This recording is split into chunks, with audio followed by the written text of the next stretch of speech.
sabemos que todas as coisas contribuem juntamente para o bem daqueles que amam a Deus. Estou a ler Romanos capítulo 8, a partir do versículo 28.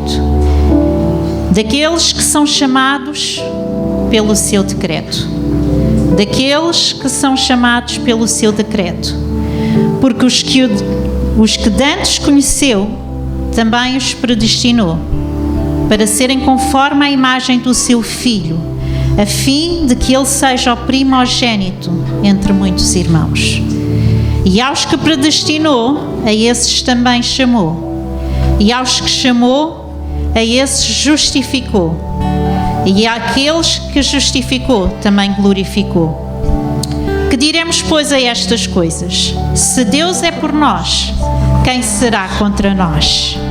Aquele que nem mesmo a seu próprio Filho poupou, antes entregou por todos nós, como não nos dará também com Ele todas as coisas? Quem intentará acusação contra os escolhidos de Deus? É Deus quem os justifica. Quem os condenará? Pois é Cristo quem morreu, ou antes, quem ressuscitou dentre os mortos, o qual está à direita de Deus e também intercede por nós. Quem nos separará do amor de Cristo? A tribulação, a angústia, a perseguição, a fome, a nudez, o perigo ou a espada? Como está escrito, por amor de ti, somos entregues à morte todo o dia. Fomos reputados como ovelhas para o matador. Mas em todas estas coisas, somos mais do que vencedores, por aquele que nos amou. Porque estou certo de que nem a morte, nem a vida, nem os anjos, nem os principados, nem as potestades, nem o presente, nem o porvir, nem a altura, nem a profundidade, nem alguma outra criatura nos pode separar do amor de Deus que está em Cristo Jesus, nosso Senhor. Amém? Vamos dar uma salva de palmas a Jesus. Amém? Amém.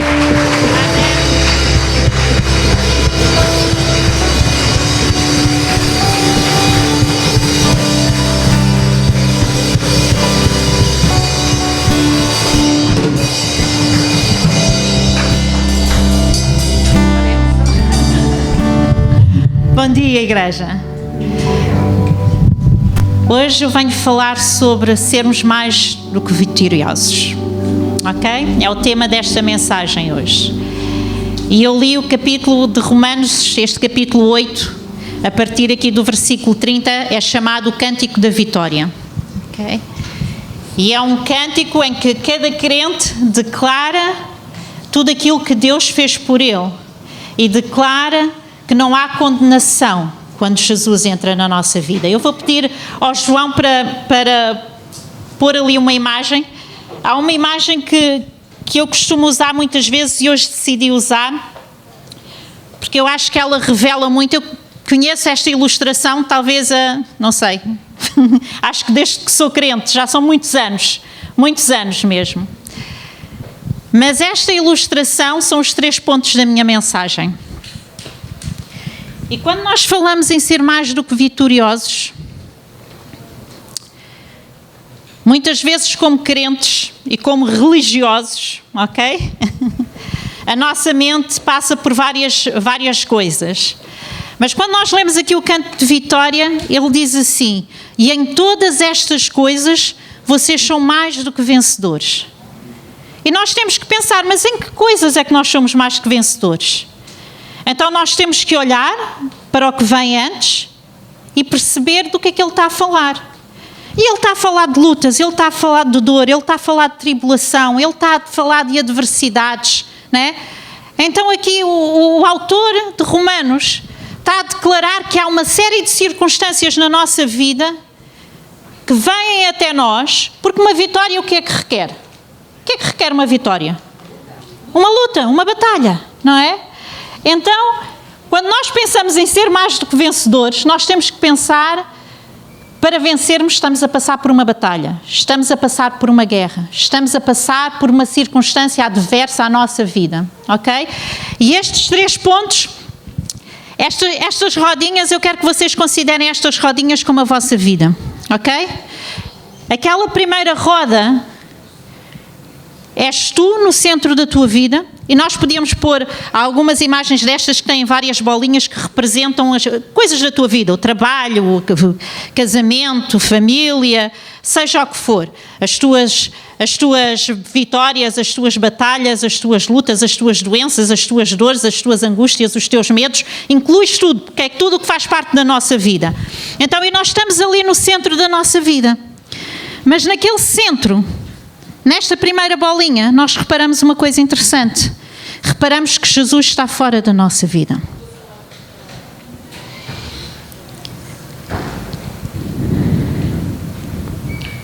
Para Jesus estar fora da nossa vida, é porque tu ainda não tiveste a oportunidade de ter um encontro com Ele, ou tu, de forma consciente, decidiste que Jesus não faz parte da tua vida.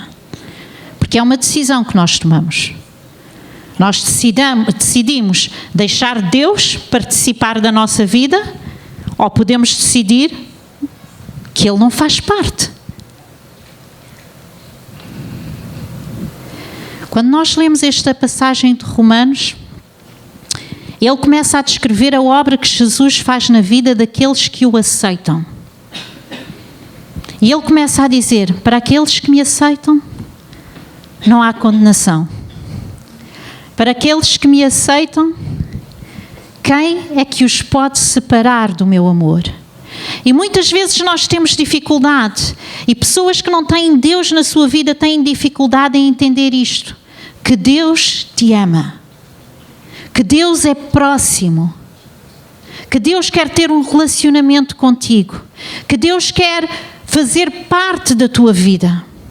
Então muitos de nós, ou alguns de nós, ainda estamos aqui nesta primeira fase em que eu sou totalmente aquele que controla a minha vida. E eu vou-te perguntar, como é que tu te estás a safar? Como é que estão a correr as coisas? Porque quando nós estamos no controle da nossa vida, dificilmente nós vamos conseguir pôr ordem no caos. Eu vou repetir outra vez. Quando nós estamos no controle da nossa vida, dificilmente nós conseguimos pôr ordem no caos. E nós sabemos que temos que mudar as circunstâncias. Sabemos que temos que mudar aquela situação. E Deus diz, eu estou aqui. Eu amo-te. Eu sou próximo.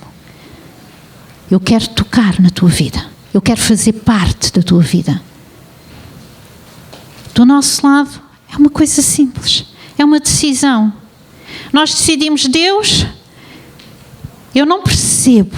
Eu não conheço. Quantos de vocês tiveram, quando nós usamos uma expressão na igreja, nós usamos muitas expressões muito religiosas que depois as pessoas que nos ouvem falar não entendem nada. E nós usamos uma expressão que é aceitar Jesus. Nós dizemos, eu aceitei Jesus. O que é isto de aceitar Jesus? Eu aceitei Jesus. É simplesmente dizer, Jesus, eu quero que a partir de hoje tu faças parte da minha vida. Eu quero te conhecer, quero saber quem tu és. E nós começamos aí, aquilo que a gente chama de aceitar Jesus, a ter uma vida não isolada, não sozinha, mas com a presença de Deus na nossa vida. Temos aqui um terceiro círculo assim, em que Deus já está dentro da nossa vida. E quando Deus chega à nossa vida, Ele tem poder para mudar tudo. Ele tem poder para mudar tudo. Esta semana eu tive... Foi esta semana, ou a semana passada, no final da semana passada, já não me lembro. Fomos ver a Alexandrina. Foi um dia destes. A irmã Alexandrina estava no hospital. E nós chegamos lá e tinha chegado, no quarto dela estava uma senhora que tinha entrado naquele dia. E a Alexandrina estava-nos a contar umas histórias da senhora, porque a senhora parecia estar confusa. E ela contava-nos a história da senhora e estávamos a rir um bocado porque eram histórias engraçadas. E ela, a senhora, estava supostamente a dormir, não estava a dormir. Então ela parecia uma criança, uma senhora assim já com muita idade. Ela escondia a cara, tapava-se e de repente começava a espreitar para nós, e quando nós olhávamos ela voltava a esconder a cara, parecia uma criança mesmo. E nós achamos piada aquela situação. E eu disse à Mildred: olha, ela está-se a esconder de nós. E houve uma altura que a Mildred apanhou a senhora em flagrante e disse: olá! E ela já não teve coragem de tapar a cara, destapou e ficou a olhar para nós. E aquilo começou-me a inquietar e eu aproximei-me da senhora. E aproximei-me da senhora e comecei a falar com ela.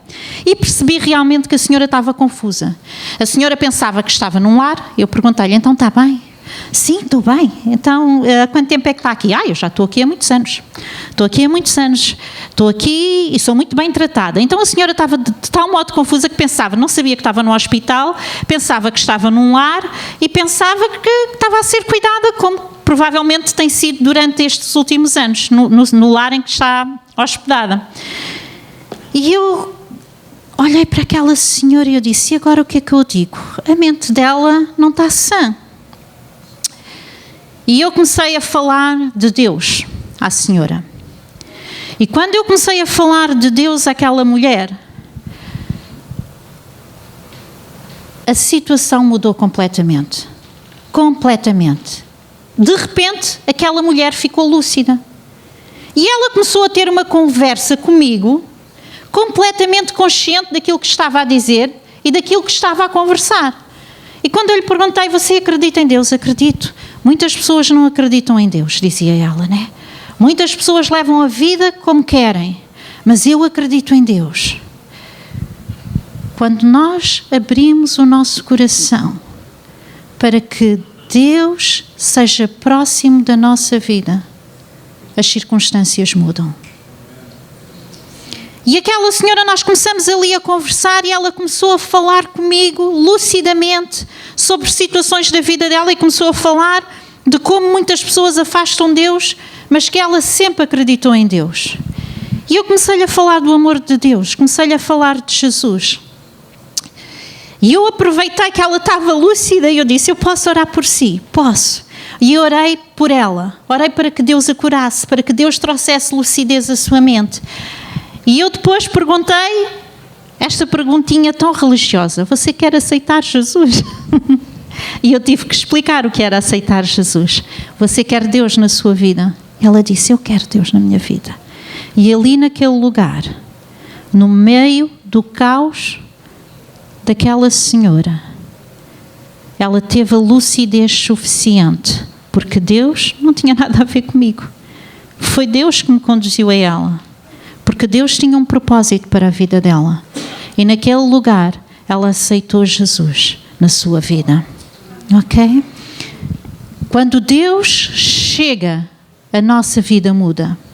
Aquilo que é impossível para o homem, aquilo que é impossível para nós, o nosso caos, a nossa vida, em que nós somos o centro e tentamos controlar todas as situações, e depois somos vencidos pelo cansaço, vencidos pelo medo, vencidos pela angústia, vencidos pela tristeza, vencidos por tanta coisa, porque a batalha é tão grande e há alturas em que nós chegamos a situações em que parece que não temos força e os nossos braços estão cansados e já não há esperança porque não conseguimos ver esperança.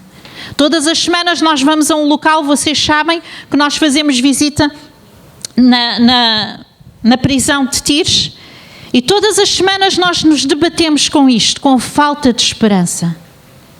Com a falta de esperança. Se nós lêssemos este capítulo, os versículos antes, aquilo que eu li, estão a falar desta esperança que é libertadora. Ok? Está a falar daquela necessidade de termos esta esperança que nos liberta. E o início do capítulo fala acerca de nós já não estarmos debaixo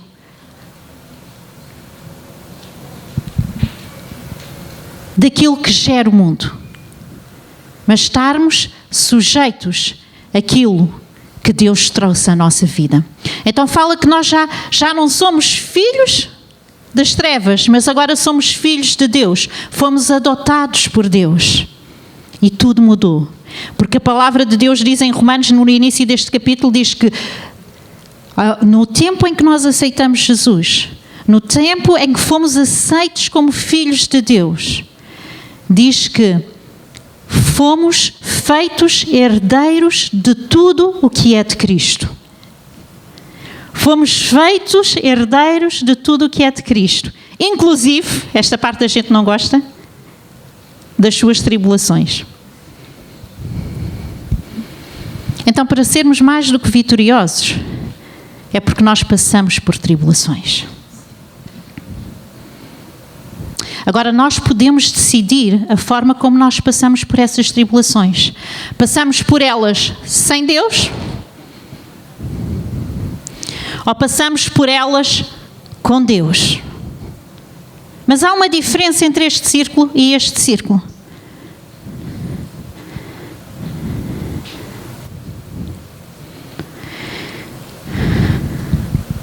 E nós, como crentes, aqueles que aceitaram Jesus, são herdeiros das mesmas coisas que Cristo é. Nós podemos tomar uma decisão. Tenho Deus na minha vida, mas Ele continua a controlar as coisas.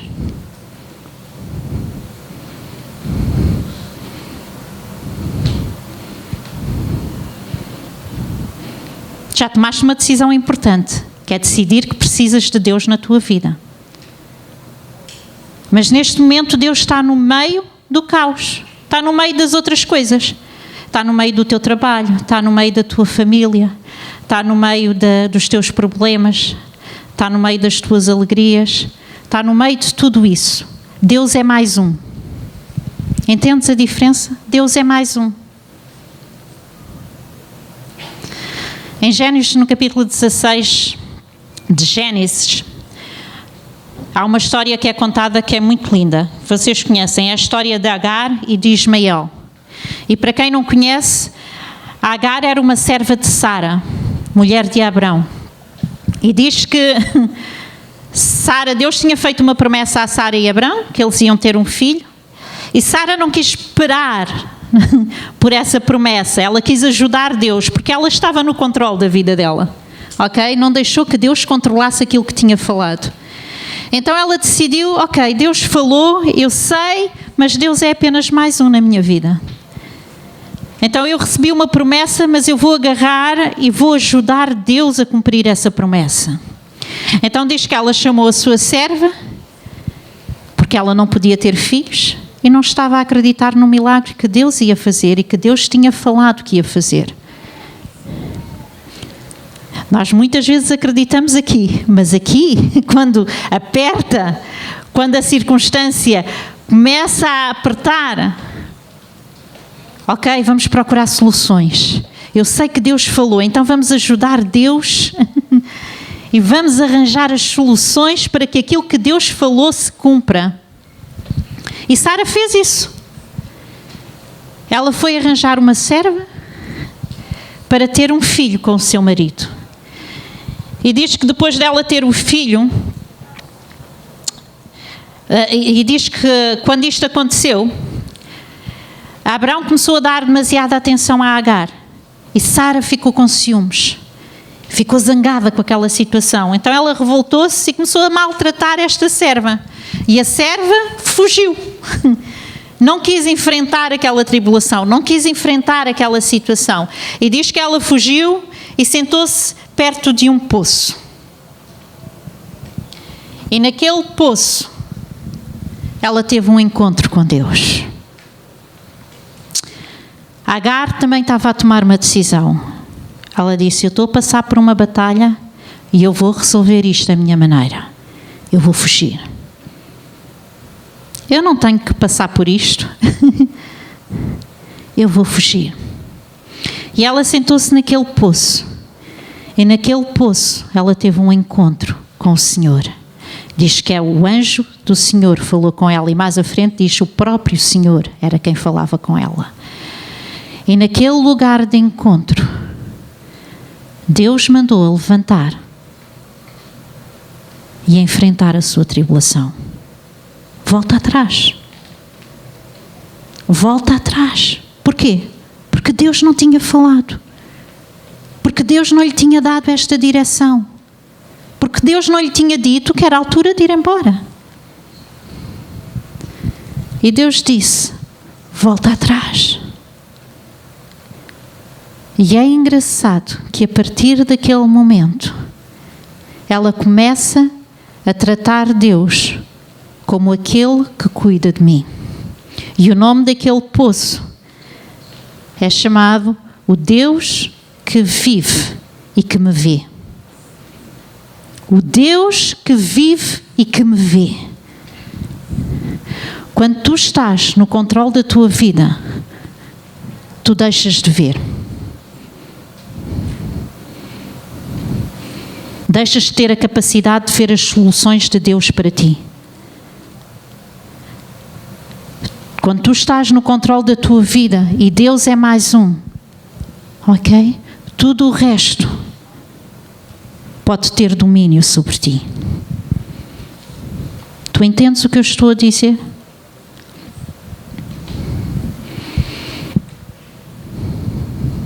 Porquê? Porque Deus não está no controle da situação e Deus não está a falar. És tu. És tu que estás lá a controlar as circunstâncias, a tentar vencer pela tua força as batalhas que tu estás a passar. E nós passamos por batalhas, irmãos. Nós passamos por batalhas, nós passamos por provações. O apóstolo Paulo é o exemplo disto. E ele diz tantas vezes, ele diz, olha, ele até diz que se regozija nas batalhas que ele passa. Sabem porquê? Para não se vangloriar na capacidade que ele tem. E tantas vezes ele fala isto, porque muitas vezes, no meio das nossas batalhas, nós tentamos pela nossa força vencer as coisas. E Paulo diz, nas minhas fraquezas, e é importante nós lembrarmos das nossas fraquezas. E muitas vezes quando nós nos lembramos das nossas fraquezas, deixem-vos dizer uma coisa. Quando nós falamos das nossas fraquezas e lembramos das nossas fraquezas, nós dizemos assim, é o diabo. O diabo está-me a atacar. E às vezes é. Às vezes são simplesmente circunstâncias da vida, porque Jesus diz que nós íamos passar por problemas, ok? E às vezes a palavra de Deus diz que temos realmente um inimigo. E ele levanta-se contra nós. E ele traz tribulações sérias para nos fazer desistir, para nos fazer fugir, para nos fazer largar o propósito de Deus para a nossa vida. E tu tens a opção de olhar para isso de duas maneiras. Tu choras porque o diabo está a atacar, ou tal como Paulo, tu te regozijas porque no meio daquela batalha, quando tu saíres vitorioso, porque Deus é contigo, porque é a promessa que Ele te dá, tu desarmaste o diabo. Porque quando vier outra batalha igual, ele já não tem essa arma para te atacar. Então tu vês o aspecto negativo, ou vês o aspecto positivo. Então no meio da tua batalha, regozija-te porque Deus é contigo. E quando tu conseguires perseverar, como diz a palavra, no dia mau, resistir, ter fé, confiar que Deus é contigo, em que circunstância for. Como é que diz aqui, ok? Quem nos separará do amor de Cristo? A tribulação, a angústia, a perseguição, a fome, a nudez, o perigo, a espada. No meio disto tudo, Deus é contigo. Ele é o Senhor que vive e que te vê, que está presente. Então, tu ou choras porque estás a ser atacado, ou tu te levantas na força do Senhor e tu sabes que quando terminar aquela batalha, o diabo já não vai poder usar essa arma. Está desarmado. Porquê? Porque Deus deu-te a vitória. Entendem?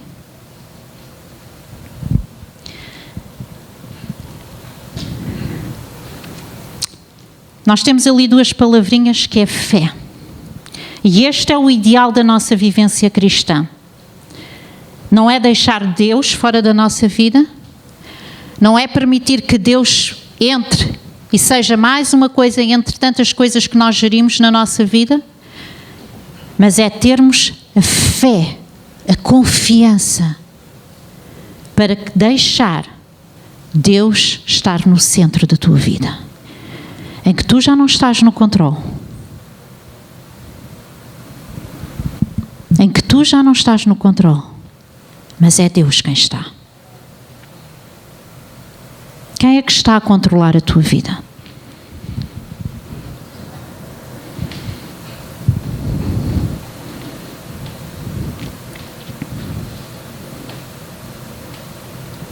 Não é fácil.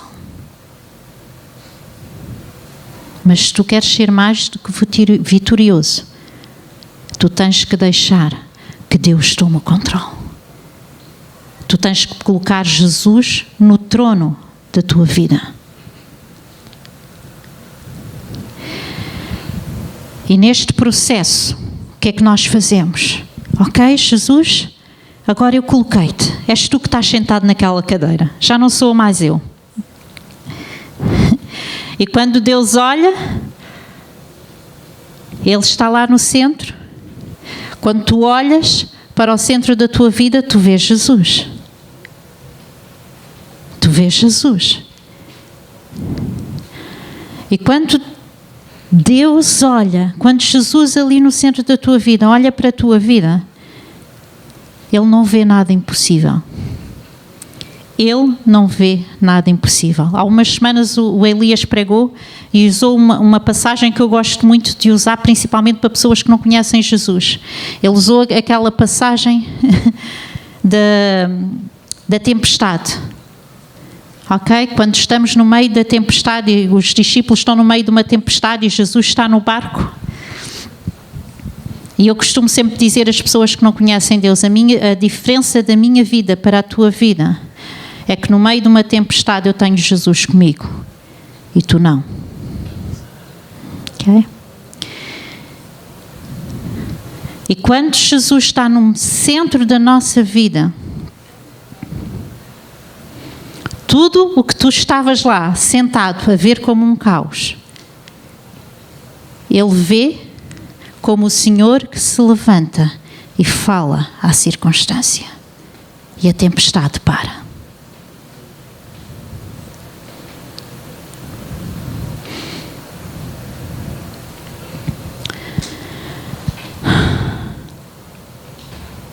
Jesus quer falar as tempestades da nossa vida. Jesus quer falar as circunstâncias da nossa vida. A nossa posição é permanecer firmes, resistir. Porque às vezes a gente pensa que nós vamos, pensamos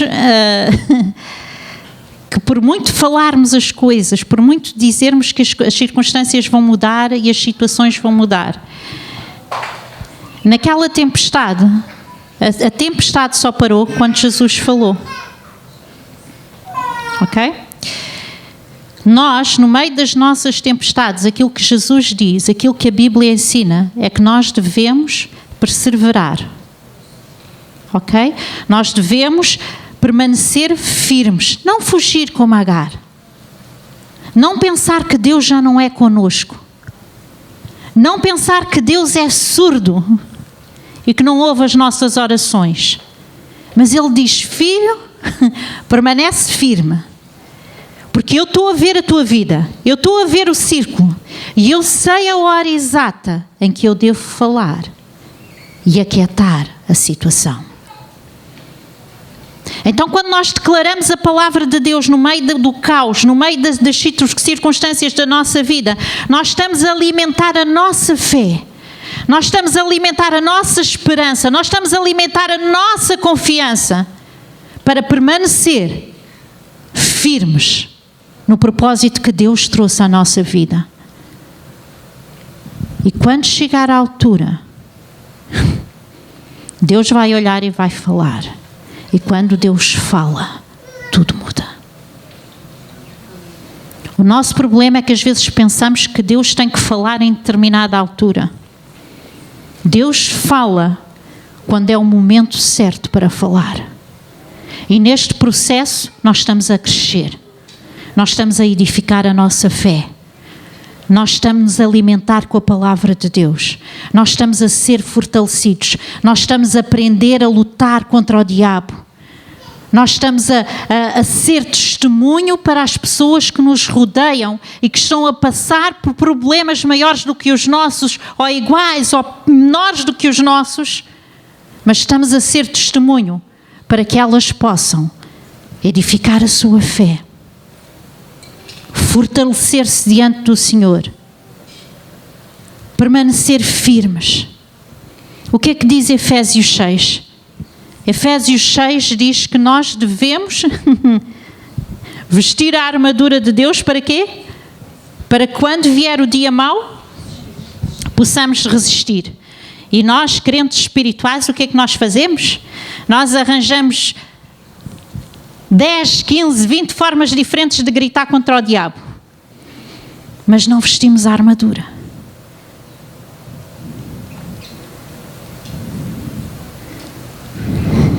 A couraça da justiça. O que é a couraça da justiça? A couraça da justiça é aquela armadura que nós colocamos na nossa vida e diz que não há condenação para aqueles que estão em Cristo Jesus, porque Jesus já me justificou. E no meio da minha batalha, quando vêm aquelas vozes que dizem que vão buscar o meu passado, vão buscar as mentiras de Satanás, vão buscar a condenação, vão dizer que Deus já não te vai usar, Deus não te quer, tu não és suficiente, não és bom o suficiente, tu não tens o dom suficiente, tu não tens o talento, tu não tens a capacidade, e começam a ouvir estas mentiras todas.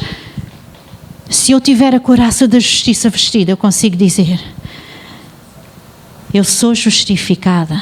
E quando eu sou justificada por Cristo Jesus, não há condenação que venha à minha vida. Amém. Não há condenação que venha à minha vida. Que armaduras é que existem mais? Digam-me o nome de uma armadura. Lembrem-se lá. O capacete da salvação. O capacete da salvação. O que é que representa o capacete da salvação? Que eu sou filha de Deus. Que pela obra que Cristo fez na minha vida, ok? Eu não estou sozinha. Deus é comigo.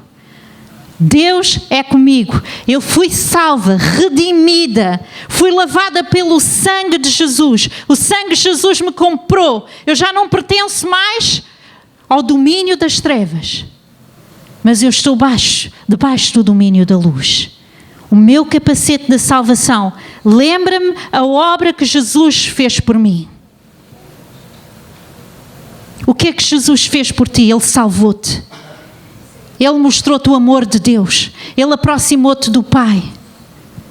Ele diz que o sangue dele, pagou o preço para que tu possas ser redimido. O que é que diz o capacete da salvação? Diz que há cura, que há libertação, que há alegria, que há restauração, que há renovação. Diz que em Cristo eu posso encontrar a solução para todos os problemas da minha vida. O capacete da salvação. Tu tens que te lembrar daquilo que Jesus fez por ti. Outra armadura. O cinto da verdade. O cinto da verdade, Isabel. Eu estou cingida com o cinto da verdade. O que é que diz o cinto da verdade? Que tudo aquilo que Deus diz que eu sou, eu sou. O cinto da verdade faz-me lembrar que eu já não tenho uma velha natureza, que eu já não tenho uma velha identidade, mas a minha identidade é a identidade do céu, é a identidade divina. Eu não estou sujeita às leis das trevas, eu estou sujeita às leis de Deus. E quando esta velha natureza começa a tentar sobrepor-se na minha vida, eu que tenho Jesus lá no centro, eu olho e lembro-me, esta é a verdade sobre a minha vida. eu tenho uma nova natureza em mim. Eu tenho uma nova natureza em mim. Então, irmão, eu vou-te aconselhar uma coisa. Estuda a tua armadura. Conhece a tua armadura para que no dia mau tu possas prevalecer, edificar a tua fé e que possas continuar a olhar para Jesus, o autor e o consumador da tua fé. Mantém os teus olhos firmes. Hebreus capítulo 12, versículo 1 diz isto, que nós não nos devemos deixar, ok? Ser empatados pelos embaraços, pelas coisas da nossa vida, nem pelo pecado da nossa vida, mas que nós devemos de olhar para Jesus. Então isto é aquilo. É colocar Jesus lá no centro e em vez de ficarmos presos às coisas e às mentiras que Satanás começa a trazer, por causa da tribulação que estamos a viver, nós vamos olhar para a cruz. Nós vamos olhar para Jesus. Nós vamos calçar a outra armadura, uma das outras. Vamos calçar os nossos pés com o Evangelho da Paz, que fala do propósito de vida que Deus colocou sobre ti. E tu não vais parar. E tu não vais parar. Porque tu sabes que tu és chamado por Deus com um propósito. E aquilo que Deus fala à tua vida, Ele cumpre. Romanos diz isso. Nós acabamos de ler disso. Ele diz que porque Ele nos predestinou para sermos conforme a imagem do seu Filho, ok? E nos chamou e nos justificou. Nós somos chamados para um propósito. E quando nós calçamos este Evangelho, quando nós calçamos, nós estamos a lembrar que no meio desta vida, nós temos uma chamada de Deus sobre nós. E no meio das circunstâncias, eu vou continuar a olhar para Jesus. E eu vou continuar, no meio de tudo o que me atormenta e me atribula, eu não vou parar, mas eu vou prosseguir para aquilo que Deus me deu. Ok? Para aquilo que Deus me deu. E quando Deus falar a vitória sobre a minha vida, quando Deus falar a vitória sobre a minha circunstância, quando Deus falar a vitória sobre o meu medo, quando Deus falar a vitória sobre a minha doença, quando Deus falar a vitória sobre as minhas finanças, quando Deus falar a vitória sobre as minhas emoções, sobre o meu casamento, sobre a minha escola, sobre a minha família, quando Deus falar, vai haver liberdade. Porque quando Deus fala, Ele muda. E Deus não vê impossíveis. Quando nós estamos no centro da nossa vida, nós olhamos e começamos a gerir. E nós dizemos, esta coisa eu consigo, esta coisa eu não consigo, esta coisa eu consigo, esta coisa eu não consigo. Mas Deus olha e para Ele nada é impossível. Então é preferível nós termos Deus no centro. Amém? Eu sei que muitos de nós estamos a passar por batalhas, mas todos passamos. Mas também sei que a Bíblia diz que Ele não nos dá uma prova que nós não possamos superar. Portanto, se tu estás a passar por uma batalha, a graça de Deus sobre ti é suficiente para tu saíres vitorioso. E se não estás a conseguir ter essa graça, é porque de alguma forma tu estás a tentar controlar a situação. E tu precisas render isso, entregar e deixar que Jesus tome controle. E depois resiste.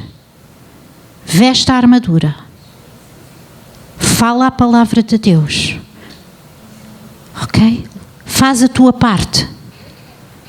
Para que a tua fé seja edificada. Para que a tua batalha sirva de testemunho. E ouve. Porque Deus vai falar. Tenha um encontro com Deus. Porque o teu Deus, Ele vive e Ele vê-te. Tu não estás sozinho.